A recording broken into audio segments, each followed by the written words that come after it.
Hello everyone, and welcome to the panel discussion, How ASU Achieved Climate Neutrality on Campus and is Engaging the Community. My name is Jessica Givens, and I am the SDG and Beyond Task Force Coordinator at Arizona State University, which is a cross-university leadership group between the Julianne Wrigley Global Futures Laboratory and the Thunderbird School of Global Management. My job is to help define and advance the role ASU plays in supporting the United Nations Sustainable Development Goals now and beyond 2030. We focus particularly on technology-based green growth, and today will be no exception as we dive into some of the specifics of what keeps ASU not only #1 in innovation for the US 6 years in a row, but also fuels our leadership and advancements in global sustainability innovation. And just one example of this is ASU's Airborne Laboratory that provides critical imagery and artificial intelligence to monitor the health of coral reefs and forests. It has provided entrepreneurial training for women and men in Afghanistan and over 60 other countries, and has helped Pakistan and island nations build out their educational capacity to train renewable energy workforces. I'm thrilled to have with us today two leading experts in sustainability innovation as today's panelists. I am pleased to welcome Mick Dalrymple, Arizona State University's Director of University Sustainability Practices, and Lisa Altieri, the founder and CEO of Climate Solutions Net. Simply put, Mick and his team in University Sustainability Practices help the Arizona State University help the ASU community reach our ambitious internal sustainability goals. Among his many accomplishments, Mick manages and has managed ASU's interdisciplinary research and marketing work for the $27 million federal Energize Phoenix program and has led numerous applied sustainability solutions projects, including a cost and feasibility analysis to renovate and green over 3,300 public schools in Albania. And all of this while being notably named the Business Journal of Phoenix's 2009 Green Pioneer. And then moving on to Lisa. Lisa is the founder and CEO of Climate Solutions Net, a series of software tools that aim to empower people to contribute to climate solutions.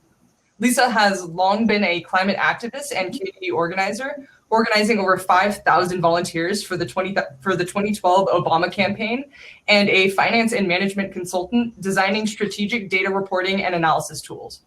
She is committed to engaging communities on climate solutions and helping people save money, improve our health, and create local jobs, all while saving the planet.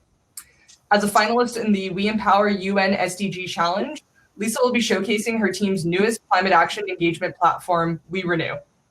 And today we will learn about how ASU achieved climate neutrality on our campuses and what we are doing now and in the future to engage our communities.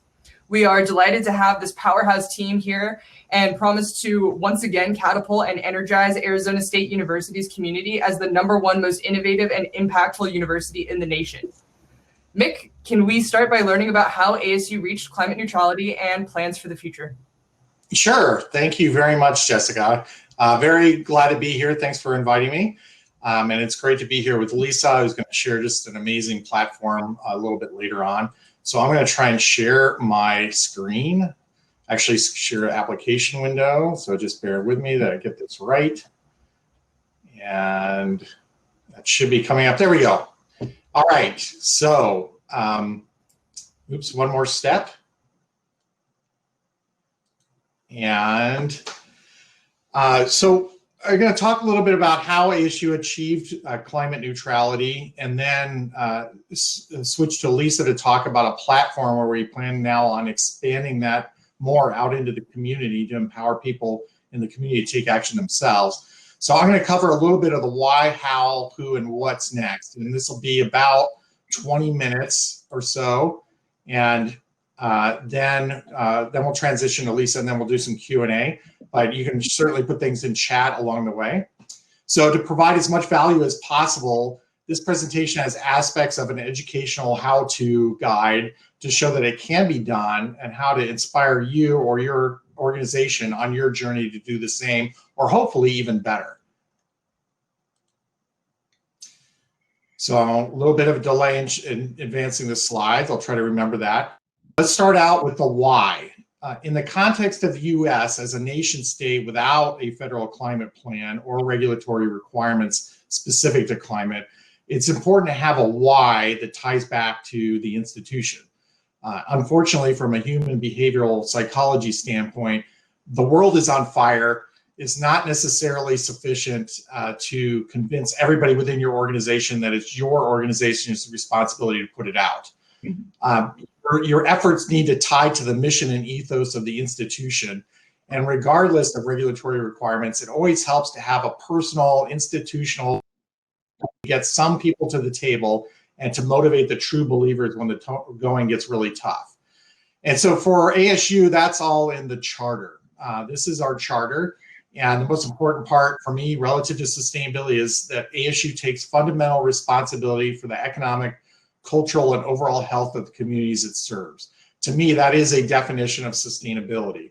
So being that that's in the charter for the institution, that is very motivational, and it speaks directly to sustainability and our responsibility, including our climate impact.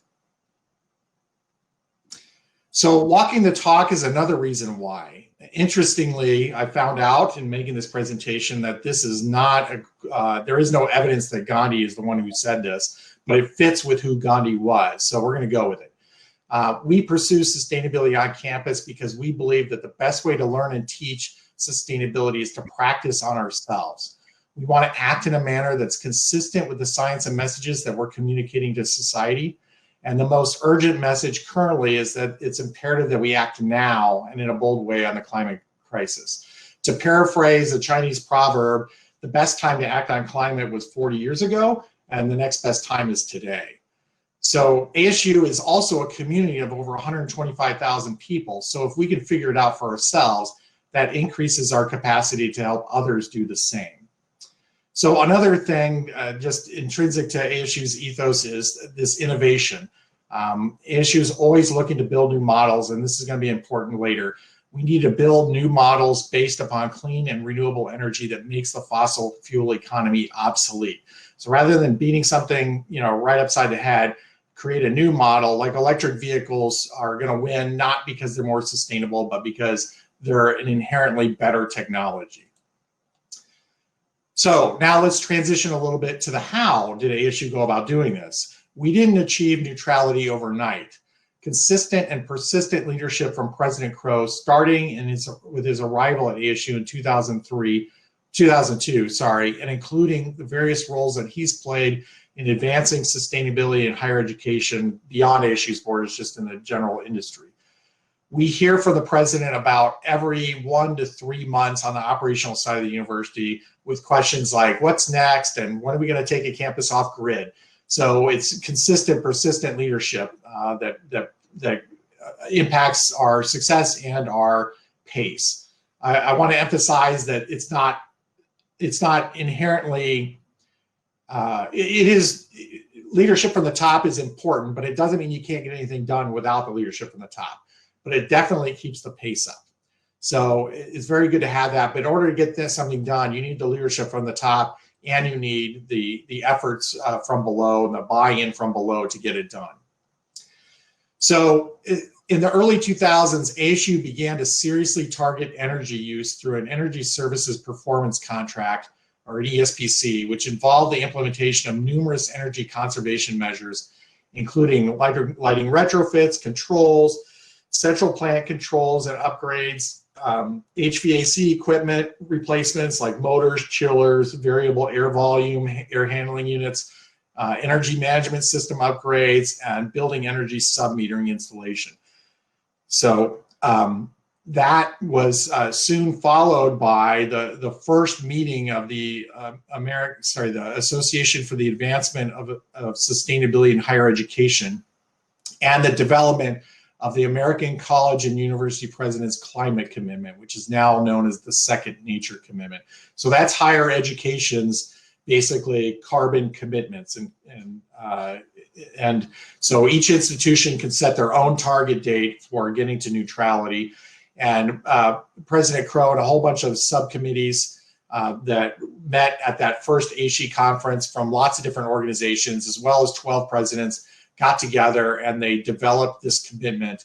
And then in December 2006, those 12 presidents signed that commitment, and they sent it to 400 of their peers and asked them to join.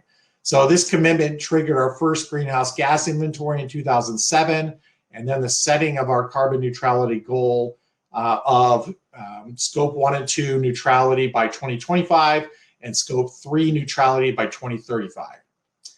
So it's also hard to improve something that you can't measure, so we installed more meters, and then our first parking garage solar array went up in 2008, and it was quickly followed by other garages, which kind of sparked the commercial solar industry in Arizona, really.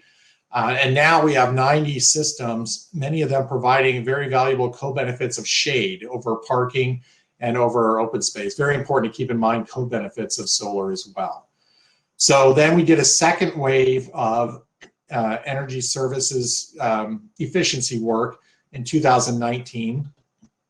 And then altogether, with the new, in 2010, the Sustainability Initiatives Revolving Fund, ASU has invested over $100 million into energy efficiency retrofits over that entire time period that I've mentioned.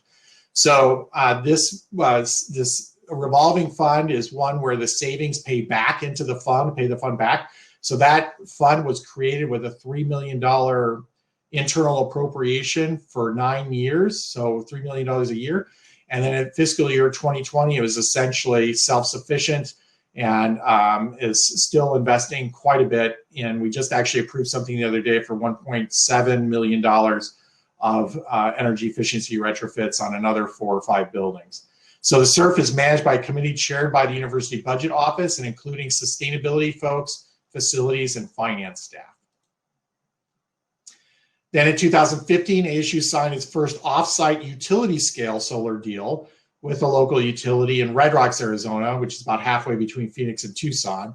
ASU is an off-taker of about 55% of the energy from this, and then PayPal actually uses the other 45% to make one of its data centers in Chandler, Arizona, climate neutral. And then Second Nature expanded their commitment to include a resilience component, and President Crow signed that in 2015, just a month or so before I took on this role within the university. So anticipating that we were not going to have a direct solution to eliminate the natural gas fueled combined heat and power plant on campus by 2025, we developed a carbon project to develop carbon offsets that were aligned with the missions of the university, which are education, research, and social embeddedness. So our main initiative has been urban forestry, which is a pairing of market offsets with local tree plantings to assist cities in basically implementing their tree and shade master plans and attacking urban heat island. We contribute to, but we don't pay the full cost of tree plantings on public property. Cities contractually agree to maintain those trees for 20 years, and that allows ASU to earn the carbon offsets that are grown over time and keep those for ASU. So that's what we get in exchange for the subsidy that we're helping to the cities to decrease the cost of planting trees. Interestingly, we have not had to retire any of these offsets yet. We may retire some of them this year, but this whole project is funded through a $12 per trip air travel price on carbon. So it started out at $8, then $10. This year it's $12. It'll go up to $15 and then eventually up to $18. And that's one of our internal prices on carbon. So the result of all of this combined work for energy efficiency and renewable energy has been a 39% reduction in our total emissions between 2007 and 2019, 2007 being our baseline. And concurrently, ASU has been expanding very quickly. As you can see here, a 40% increase in space and a 24% increase in on-campus students, and then an explosion in the online world. So bear with me for just a couple minutes for the energy folks in the audience while I go through a couple of charts. This is what ASU's emissions have looked like throughout that whole time period, 2007 being our baseline. This is before the final decision to achieve neutrality. So then also this represents scopes 1 through 3, which includes commuting and air travel. And as you can see, we've chiseled away at this fairly consistently over time while also growing the university rapidly. So recall that on-campus student FTEs have increased by 24%, which is represented by the gold line in this chart. And so emissions per on-campus student have been reduced by 51%. And then emissions per on-campus student are about 3 tons, just over 3 tons a piece per year right now, and that includes scope 3. Similarly, building space has grown by 40%, a large proportion of which is energy-hungry research space. We've been building LEED Platinum buildings, though, and so we've been doing a lot to keep that energy use down as low as possible. And so we've actually reduced emissions per gross square foot by 56%. And again, this includes scope 3, and all of this is before the final decision to achieve neutrality. So who is involved in the neutrality decision-making process? Well, separate from the SURF committee, we have the Sustainability Leadership Committee that has overlapping membership. But this is essentially a committee that is the sustainability situation room for ASU, and all of us advise the CFO who ultimately makes financial decisions. So university sustainability practices and energy innovations jointly developed a framework for achieving neutrality by 2025. And then using this framework, a proposal was developed to achieve neutrality ahead of schedule at the urging of the Chief Sustainability Officer, Nicole Luoma. And in December 2019, the leadership team decided to accelerate the timeline and go for it for 2019. So this chart here, if it's up yet, shows that our remaining business as usual emissions above the line, above the x-axis, which is scope 1 is, again, our natural gas combined heat and power plant mostly, and then scope 2 is our purchased electricity. Excuse me. And then that's all offset by a couple of different things. We have some market offsets that are shown in blue. So those are actually from solar energy in India. And then we have market RECs in green, and those are North American wind. And then we've got the Red Rocks installation I mentioned before. And then we also purchased some makeup RECs for our on-site solar projects, and that kind of gets into the whole PPA financing model. So this is, in the future, we have a contract now that's delivering wind RECs on a long-term basis from Oklahoma. So that'll replace these market RECs. And then we have another large-scale, utility-scale solar project that is in the process of being constructed. It'll be online, I believe, in late 2021. So again, we have not dipped into any of the carbon offsets from the carbon project. So why did we decide to do this in 2019? Well, the overarching reasons, of course, are our charter, the climate positive goal, and our climate commitment. But the timing was driven by the recognition of the climate emergency. We really felt that we needed to send a shot across the bow to other higher education institutions and to the general public that, hey, you know, this is really serious. We need to act now. So that was a big part of it. And then secondly, 2019 was the 50th anniversary of Earth Day, and we wanted to do something big to celebrate that 50th anniversary of Earth Day and actually kind of re-energize and renew the commitment that Earth Day originally developed. And then also, this is always seen as an interim solution. It's going to be a continual work in process. And then it's also a key milestone along the way. So it's not the end, it's just a milestone along the way. So the lessons that we've learned along the way are that leadership matters, and you need to establish a leadership team with the key stakeholders. It can't just be one person. It needs to be the key stakeholders that have the most influence and impact over your climate footprint. And then you need to do a lot of education too, because this gets extremely complicated very quickly. And so leadership has a whole lot going on. And so it takes kind of ongoing, continuing education to keep your head in the game as to all the complexities and the interrelationships that make it so hard to actually solve the puzzle. And then also that action is needed, that we need to work on the long-term solutions, but we also need to act now. So we need to be both designing the plane and building the plane at the same time. So what we're going to do next is we're going to continue with our on-campus solutions. In the next slide, I'll show you what some of those are. We're going to continue with a comprehensive approach. Our footprint comes from many, many different places. It's a portfolio of emissions generation sources. So we feel like we need a portfolio of solutions that address those individual sources, either directly or indirectly. And then also, we want to continue to use the campus as a living lab to try out new technologies. So you might have seen something on the mechanical trees that basically extract carbon out of the atmosphere. And so we want to put some of those on campus, as well as just use the campus as a place for our students and our researchers to learn and to test new technologies. And then we're going to continue to work with partnerships with other innovative partners to come up with solutions that are scalable, that can work for everybody, anywhere, not everybody, but can work for lots of people in lots of different places in different situations.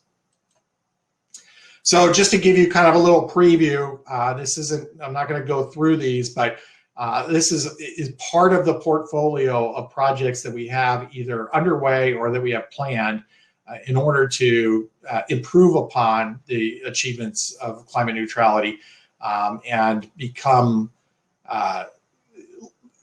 to have fewer carbon offsets from the market.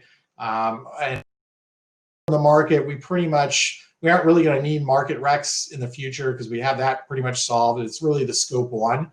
So this is all tied toward that scope 1 and scope 3, and just having a portfolio approach to solving the problem. What's really interesting, though, is that how your perspective changes once you're in a different place along the trail. So you come around the bend and suddenly everything looks different. So we're committed to neutrality and continuing to improve, but now the entire focus has kind of become around our central plant, our combined heat and power plant. That's the major obstacle because it uses natural gas and because it's such a large investment and because we need it in order to comply with federal contracts to have 5 nines of reliability in our electricity. So how do we deal with that? So that's like almost our hyper focus right now. The technology solution isn't there yet, and the cost of switching to renewable natural gas is not sustainable at all. It's a lot of money. We'll go into that next slide.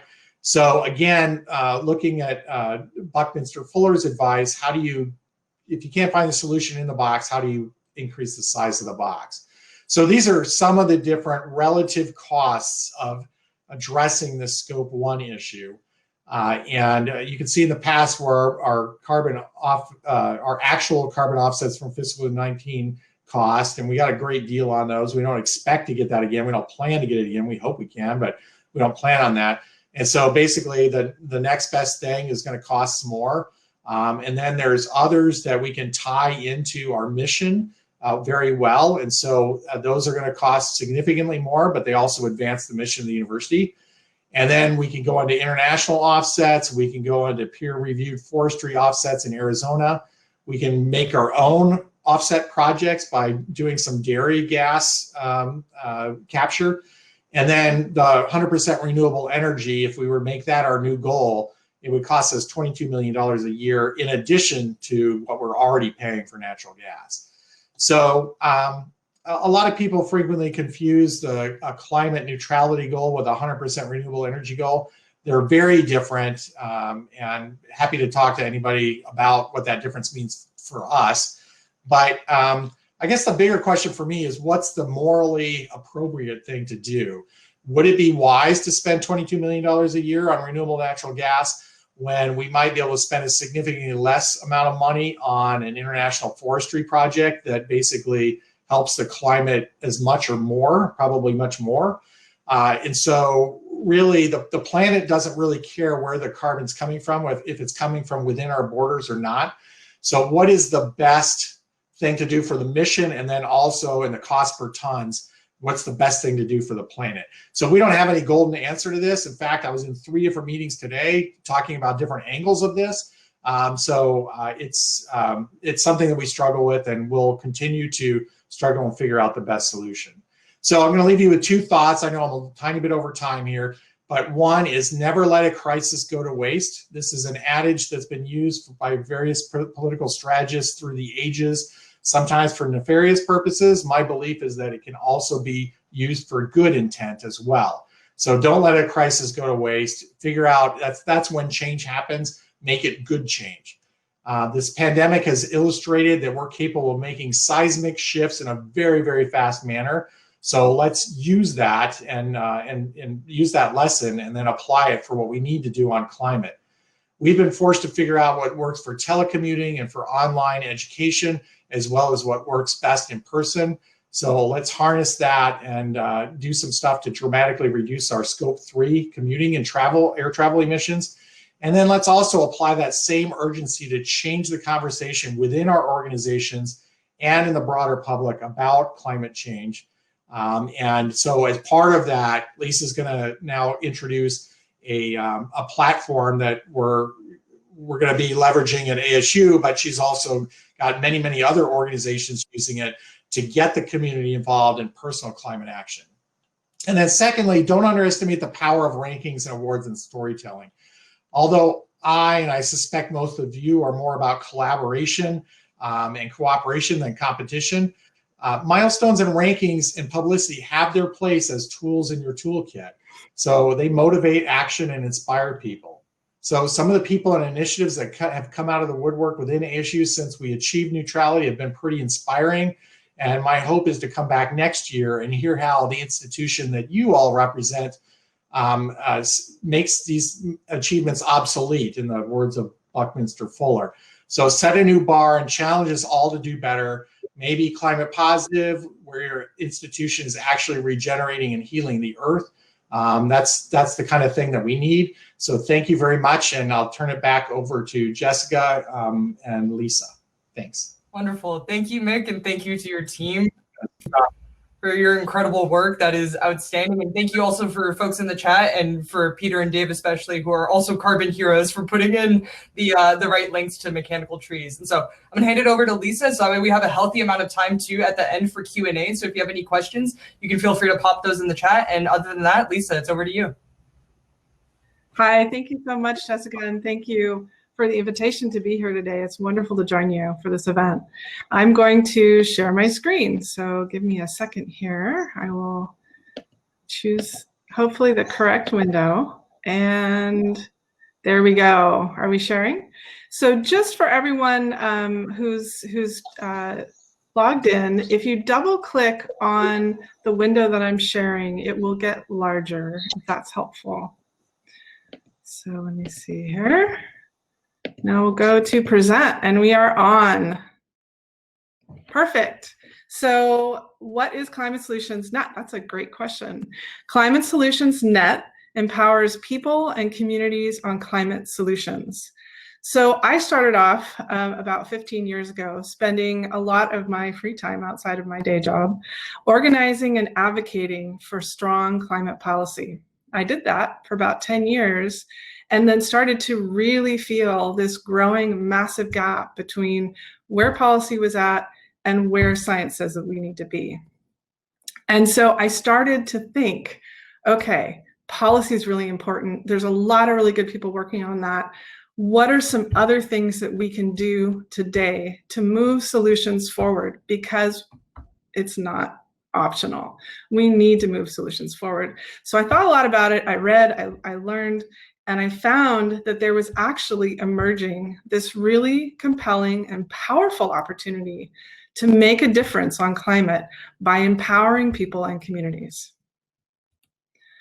So there's a little bit of a lag here. I will try and keep the lag going. So the big thing that I learned, which was really surprising to me, is that 40% of US emissions come from 5 basic household activities that we do every day, using electricity, home heating fuels like natural gas or propane or fuel oil, our transportation, our food, and our waste stream. So those 5 things make up 40% of US emissions, and similar amounts in other countries, industrial countries across the world.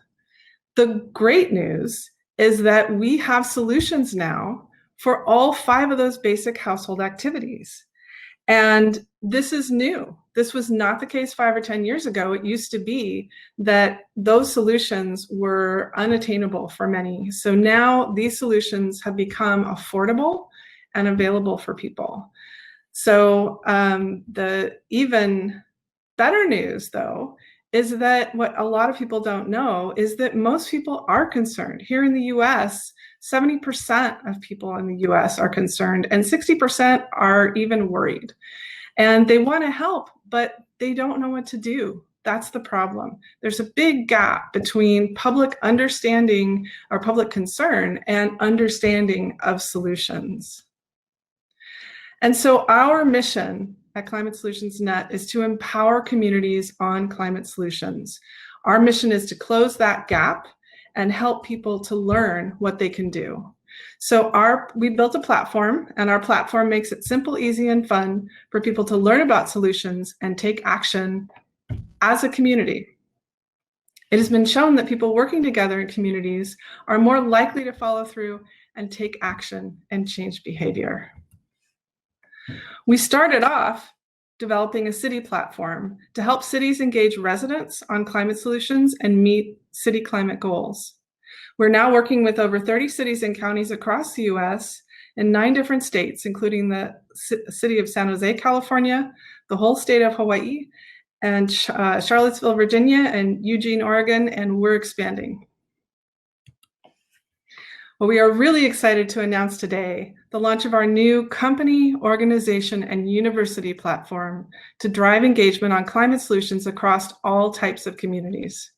We started working with the Episcopal Church last year to engage congregations across the US, and we are now very excited to announce we're launching a new program in October to engage the Arizona State University community. And we're now ready to expand and offer this program for companies, organizations, and universities across the US. And we'll be expanding beyond the US next year. So what does it look like? Let's check it out and see. So here, this is the landing page for Arizona State University. As you can see, it is all about ASU. So from the branding and the photos to the message from leadership on down to where they can track progress here. So we are just about to launch, so we're not started yet, but you can see here that it's set up and ready to go for ASU. And the way it works is the ASU community member would choose where they live. So I'm thinking that will probably be Arizona. And then they'll choose their city, which would likely be Tempe. And then they'll also choose how what community they belong to. So if they're in administration, and then what unit in administration they belong to. Then they click sign up, and they'll create their account. And once they get in, they'll automatically be connected into that local community that they're part of. You can see here on our Episcopal Church page that this is the active landing page for the Episcopal Church, that they too have their branding and messaging here. They all have their custom domain and a letter from Presiding Bishop Curry, their leadership. And then down here at the bottom, you can see that they can track their progress. So this is their progress across all US congregations. And then down here, they can actually see their progress both by diocese and then by congregations within a diocese. So the Episcopal Church calls us a carbon tracker, which is probably appropriate. So once the community member creates their account, the first thing they see is they're brought into their account dashboard with a message that, hey, it's easy to get started. It's just 3 simple steps. So the 3 steps that we want folks to take to get started. The first is to complete what we call an energy profile. Tell us a little bit about what they're doing now so we can show them where they're starting from and also what actions might be good for them. And then the second step is to choose actions. And then the third step is to join or start a community.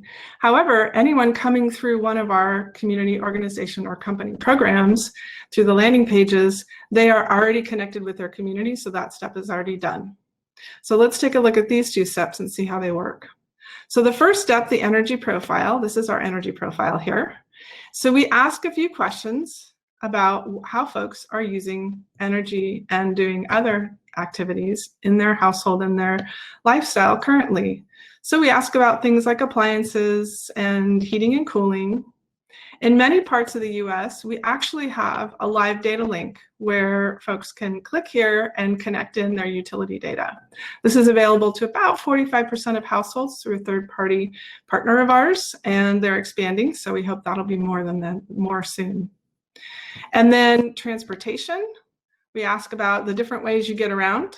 And of course, since riding a bike does not create carbon, we actually don't have a place to log your bike miles, but we log everything else. And then finally, food and waste.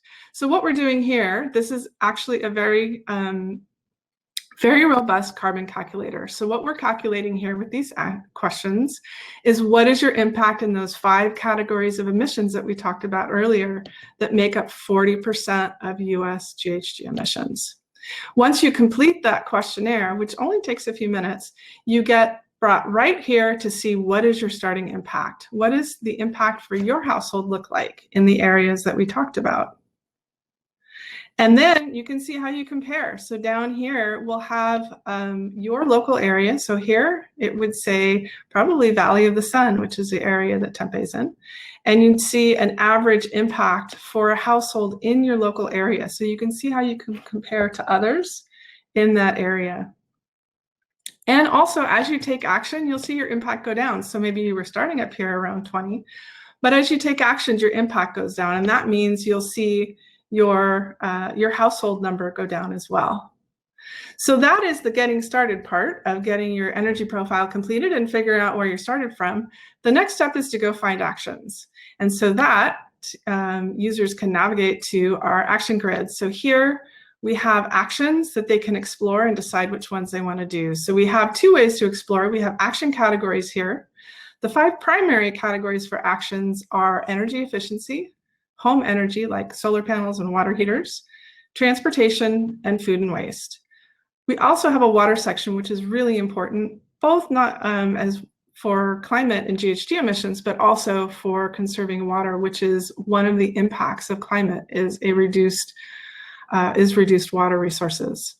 And then we also have a community and information section, which has some additional actions outside of your household actions, things like talking about solutions and helping create that community conversation, having a say at your local city council meeting or with a congressperson.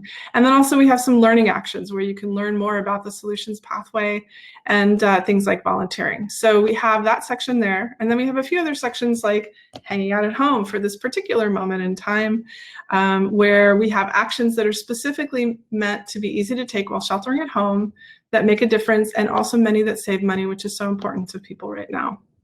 So in addition, we have another way for folks to explore the actions. So if they've completed their energy profile, then we actually take that information and we work that into the statistics on the metrics for each of these actions. And so we can start to create custom recommendations. So here, the community member would say, what is most important to them? Is it impact or is it savings?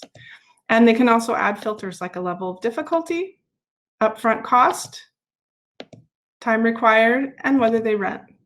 It is absolutely the case that more than half of our actions and a lot of the solutions pathway is available and accessible to renters.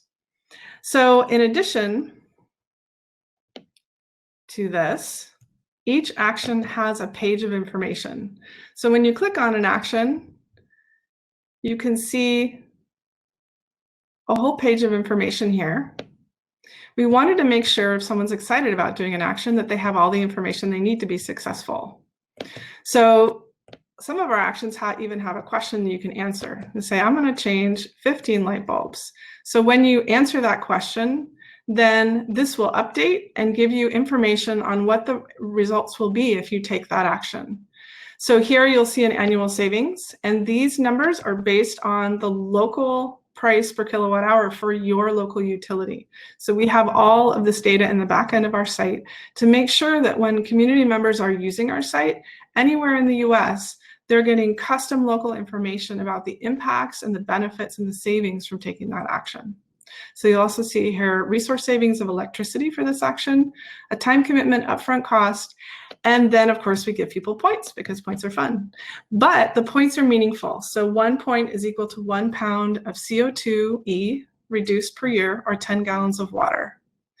And then in addition to this information, we also provide kind of a little FAQ on how to do the action.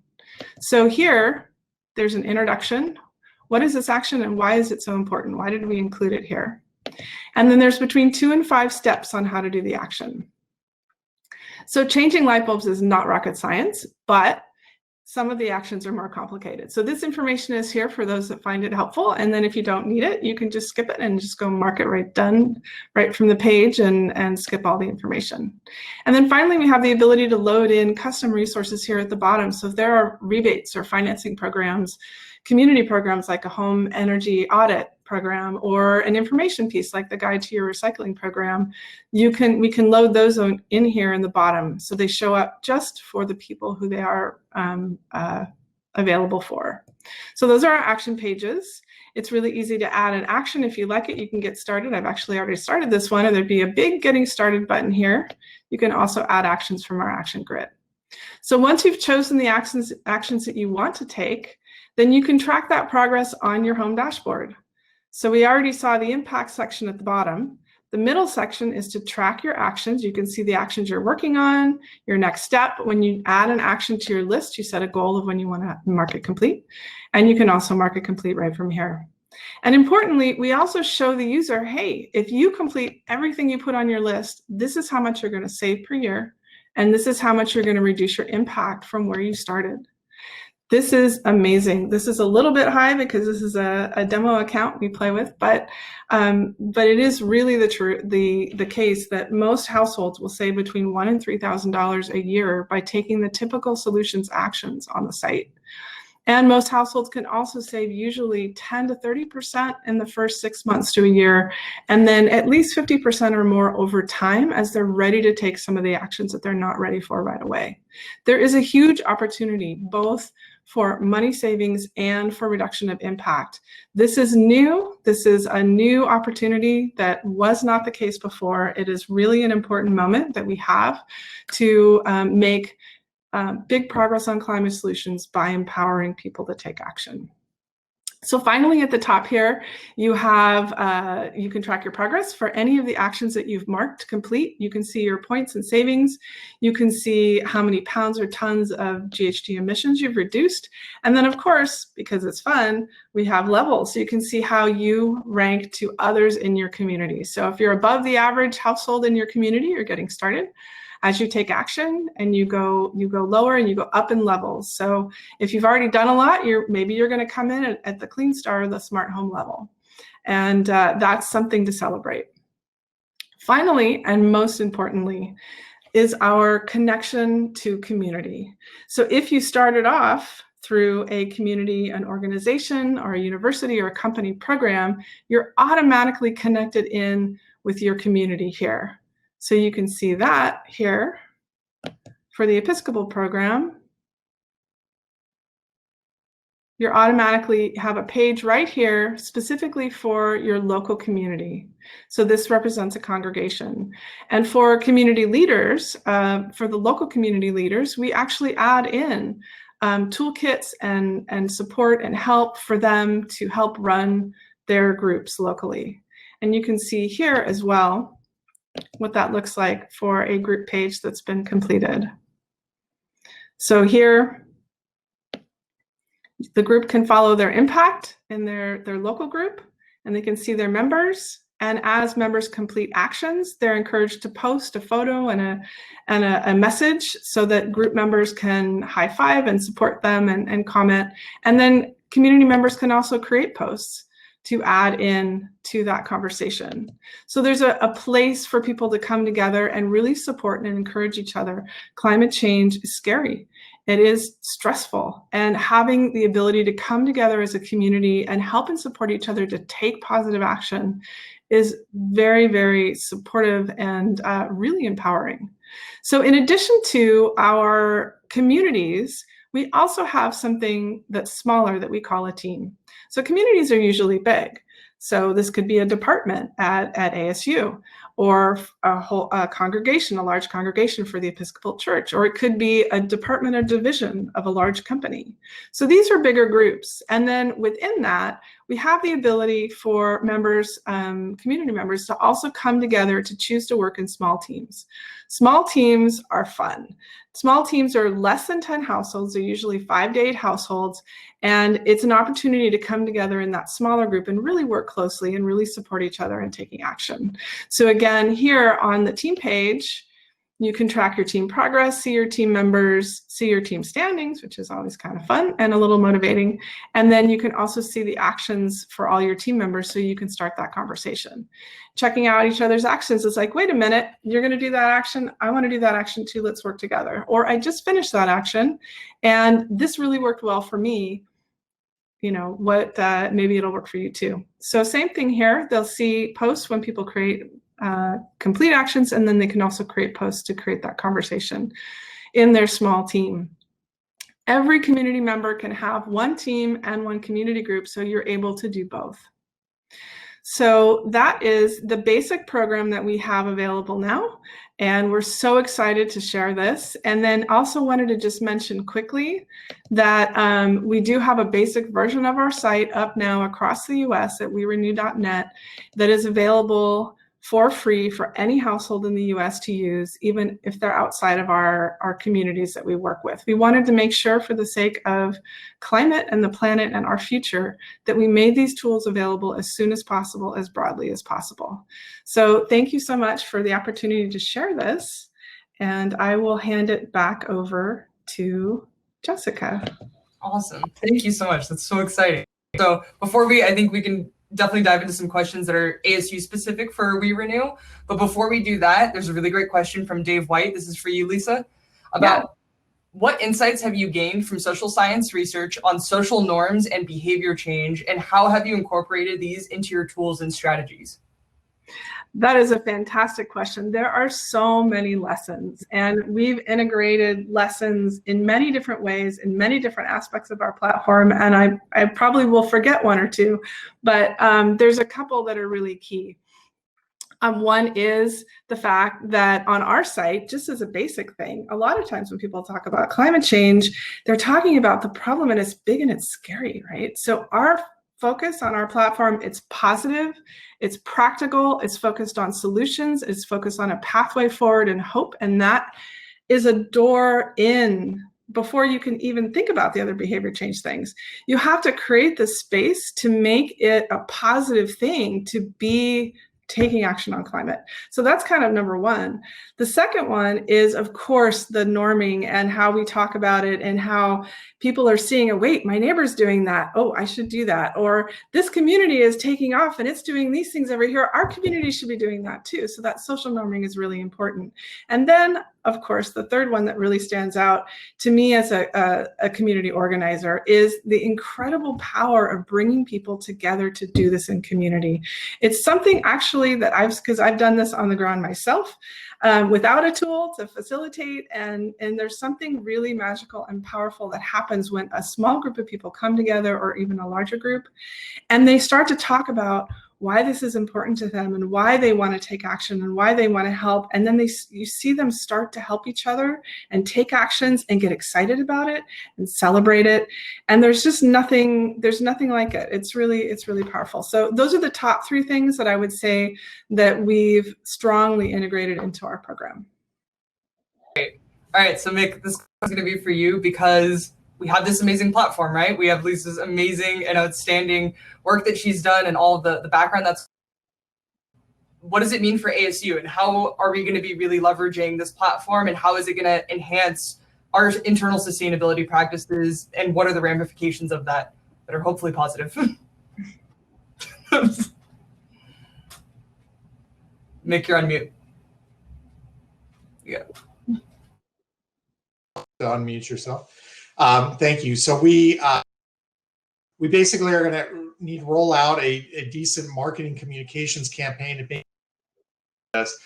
The real power of it, is I think that Lisa's just really incorporated behavioral psychology into this very well. You've got the teamwork aspect, the competition aspect, the ease of use aspect, And so I think that those things will actually generate a lot. So we have an internal training called Seeds of Sustainability. It's like a basic online sustainability literacy training. And sometimes departments or student clubs actually challenge each other, like Greek life, as to which Greek house could actually get the most of their pledges to take this training and earn their certification. And so we're going to be relying on some of that as well. And the really nice thing is this not only creates a tremendous impact on climate in the community, but it also plays back into our own institutional sustainability because of two main reasons. One is it addresses our scope 3 emissions. So if people go to a hybrid car or an electric car, or they take an alternative transportation, that supports the reduction of our scope 3 goals. So it not only is impacting their carbon footprint at home, it's impacting their carbon footprint as it relates to ASU. And then the second part of it is that it actually opens a door for people to get engaged. So then they can get engaged at work as well. So if they can see that they can do things at home, then they will take that attitude into work as well and think about what can they do in their work life at ASU, in their office or in their lab or whatever, to help promote these actions as well. So I just see a tremendous amount of overlap. And then also, not just the ASU community, but also in some of the stuff that we're doing through Sustainable Earth and other places to get other people involved as well outside of the ASU community. Great. And then, so this is kind of going to be a combination between Leslie and questions that have been posted in the chat. And I think it would make most sense for you, Lisa, that how do you get that initial engagement when you have a new community or group that's going to be starting to use We Renew? And how do you increase that stickiness factor? And how are you, I know we're going to be doing that at ASU too, it sounds like, with a good social media platform, but what have you seen work? Well, it's a combination of two things. It's the marketing that Mick was talking about, and as you mentioned, the social media. It's getting that out there so that people are starting to see it. They're starting to see the ASU Climate Challenge show up with the branding and the logo, and so that it's a thing. It's like people are trying to say, wait a minute, I've seen that 5 times now. What is that? I want to go check that out.